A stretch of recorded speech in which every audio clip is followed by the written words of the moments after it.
Hello everybody and welcome to my week 3 of The Artist's Way.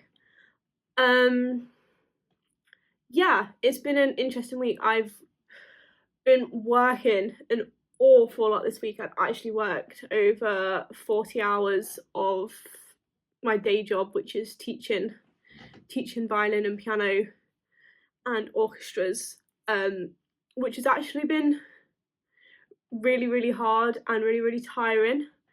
Because I feel like when I'm at my job, I actually put a lot of energy into it, and then I'm often, when I get home, absolutely zonked out, and I feel unable to do so much other stuff that I want to be doing, and that is definitely something that I'm realizing in the last few weeks, and I'm trying to work. But it's finding that balance, isn't it, of saving up the money and having time to do the things that spark you joy. Yeah. So I suppose that has been my biggest, not struggle, but lesson this week, I suppose. But yeah, I just want to, that's my boom, that's my first thing that I've just got to say. But it's okay, we're working through that. And so because when I get home from work and I'm absolutely zonked out, I'm finding it really difficult to just even find the energy to open the work. And Julia talks about in the book how your job is to just open the blank canvas and it will happen. But I'm even struggling just doing that because I get home and I'm making tea and I'm going to bed. Yeah. I wish that wasn't the case, but that's where I'm at right now. So week 3 of The Artist's Way was titled, what was it titled? Recovering a sense of power. And that's been, power is, no, I was going to say that was on my vision board this year, but it wasn't. Freedom was the big word on my vision board this year. And that feeling free. Maybe we'll get to that in some other weeks, but yeah, for now. So, check-ins. How many days did you do your morning pages? How was the experience for you? If you skipped a day, why did you skip it? I actually did my morning pages every single day this week, which I'm really proud of. However, I am not the biggest writer, and it recommends obviously to do 3 pages a day, and I'm only really managing 1.5 pages a day, but that takes me about 15 minutes to write, so I feel like that's acceptable, and I'm getting all my thoughts out, and it's more I just stop when I've stopped having the thoughts rather than trying to fill 3 pages. It's answered a lot of questions. I will literally write out a question and I'll sit there for a second and then the answer will come to me, and that I think that's really beautiful. The universe is just answering my questions for me. Sounds really cheesy, doesn't it? But it works. My artist date this week. So for my artist date this week, I was I did it on Thursday after work, and this is such a random one, but I don't know if you've seen those TikToks of people giving their children yes days where they just say yes to everything. So I decided to give myself a yes evening. So that actually consisted of me getting some pick a mix and buying some clothes, which was great. I loved it. Pick a mix. Who knew pick a mix was so expensive? It was £8 for my pick a mix, but I wanted it, so therefore I got it. I might regret that decision when I have to pay my rent later, but £8 for pick a mix. That was my artist date. Yeah, and it was really nice actually because I every Saturday, I would always go to this traditional sweet shop in Greenwich and get something, and it just kind of reminded me of that, and that sparked joy for me. So just those little things, yeah. Did you experience any synchronicity this week, and what was it? Yes, I did. I don't really know how much I want to say on here, but I did. I was worried about something. That was completely out of my control, and the universe showed me that it was okay, that I had nothing to worry about. So I appreciate that. Yeah. Oh my god, I sometimes feel like when I'm saying all this, I sound, yeah, you know what I mean, but it's helping me feel mentally and spiritually good, so why not? Okay, let's go into the tasks. Task 1, describe your childhood bedroom. Now, my childhood bedrooms were super, super cool. I would decorate them. I decorated them however I wanted. So I just wrote a little section. So I put, my childhood bedroom was pink with Winnie the Pooh curtains. I had a cabin bed with a pink curtain creating a den for me to play in. I had lots of stuffed teddies that created a wall for another secret den. I loved sitting and hiding away. My bedroom in my teen years was my creative dream. The ceiling was painted blue with clouds on, and I put around 2,000 glow stars in constellations I designed. I had various fairy lights and disco lights. One wall was covered with a world map, and like random souvenirs of places I've been, and posters for things I wanted to do, which I think, looking back, was such a key thing.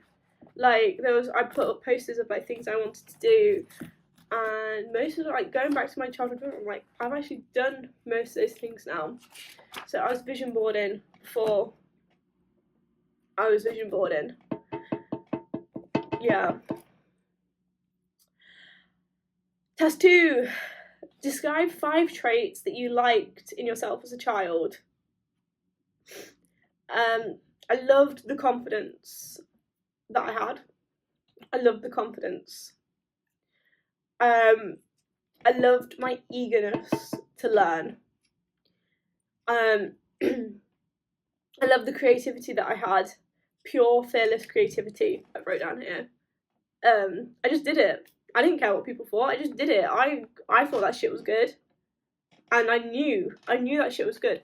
So I just did it. I had no thought about what other people thought. Yeah. I loved the energy I used to have and the joy, like the energy to do things. Yeah, but I think do we all lose that a little bit as we grow up? Because like I need so much sleep and I get so tired so easily now. So I wonder what it is that I did as a child to protect my energy that I wasn't consciously thinking about. Task number 3 was actually a really interesting task for me, and I've actually wrote a bit on my Substack. About this. And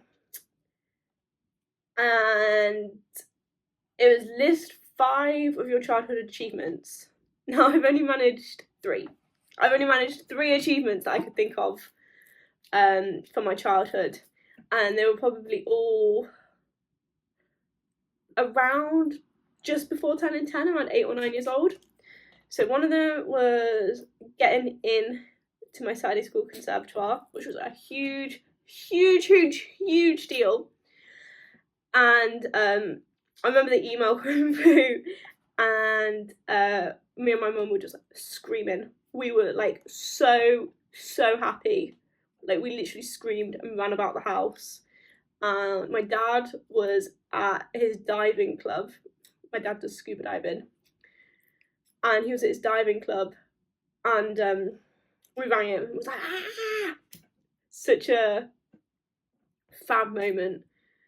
But that moment was then then there was like a come down of that moment when like I went into school the next day being like, I'm so proud of myself for this, and nobody cared. Nobody understood what it meant. Nobody cared. But I want to remember that. I want to remember that like joy moment. So I'm focusing on that. One of my first performances I did, that was a great achievement. And getting entered for my grade 1 violin exam with one of my violin teachers, one of my early violin teachers, so like way before anything serious. And I remember I was so happy about it. And it was also the same day that I don't know if you remember at school, they would send out like these catalogues of books that you could order. It was also the same day that that catalogue came out, and I was like, asked my mum, I was like, can I have all of the Horrible History books? And she was like, yes you can. So I got like 30 Horrible History books just for getting my grade 1. Not even getting my grade 1, for being entered for my grade 1. And I wish I could celebrate my achievements like that still now. Yeah. And it's learning how to do that. I wrote a bit on my Substack about how my achievements feel like, what obligations was the word I used, and how it was like, you should be achieving them. But actually, my achievements are big achievements. So yeah. Then task 4 was to think about some self-destructive habits that you have. I feel I have a lot. I have a lot that I'm really working on, and I'm not going to go into too much detail about all of them. But one that I'm trying to do with at the moment is napping. I nap all the time and scrolling on TikTok, which I'm sure a lot of us can relate to right now. I'm not saying these are my biggest issues, but these are just two things that I feel like I just would be so easy to get rid of in my life. And I just need to. Do I delete TikTok? Because everybody says that like you need TikTok, but like I don't even post on it. I don't even post anything useful on it. You know, I much prefer in making these YouTube videos, and maybe I just delete TikTok. Maybe I just accept and delete TikTok. The napping, I just get home and I just sit on the sofa and nap from work, and I know that is because I'm so exhausted from work, and I need to do. There's some other things I need to do about that. Like I need to make sure I'm getting a good night's sleep. I need to, you know, when I get home from work, not sit down straight away and like do my tasks that I need to do first. You know, go straight to the gym after work. That will probably help. But doing those things is a lot harder than saying I'm going to do those things. So it's just a bit of that, a bit of sorting that all out. Yeah. And then I think the next few tasks were like making sure that your circle of friends or your support network is truly supporting you, which I find really interesting.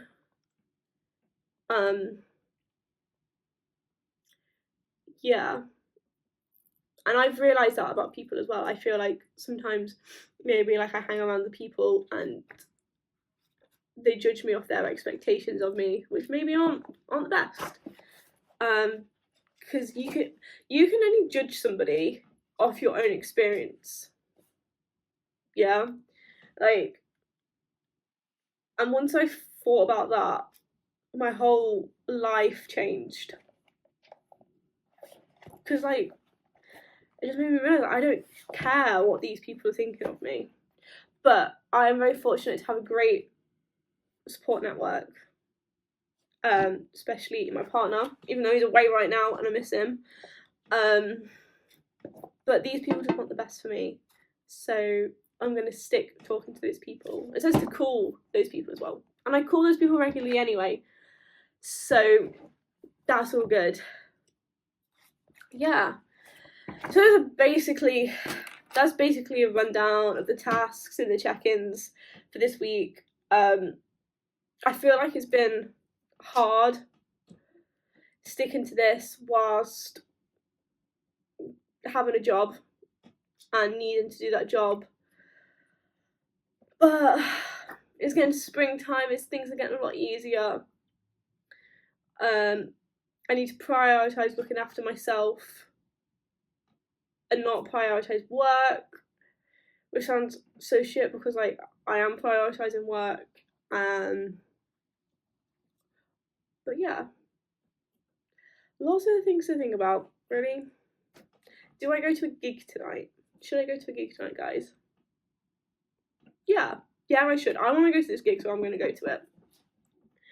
It's just really interesting, isn't it? And I just appreciate having this little time to ramble and get my thoughts out and all this stuff. I don't know.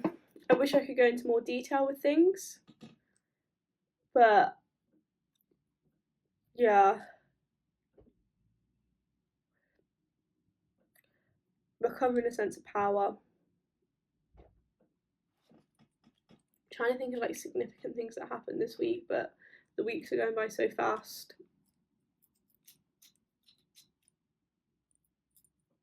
Yeah. Well, thank you everybody. See you next week.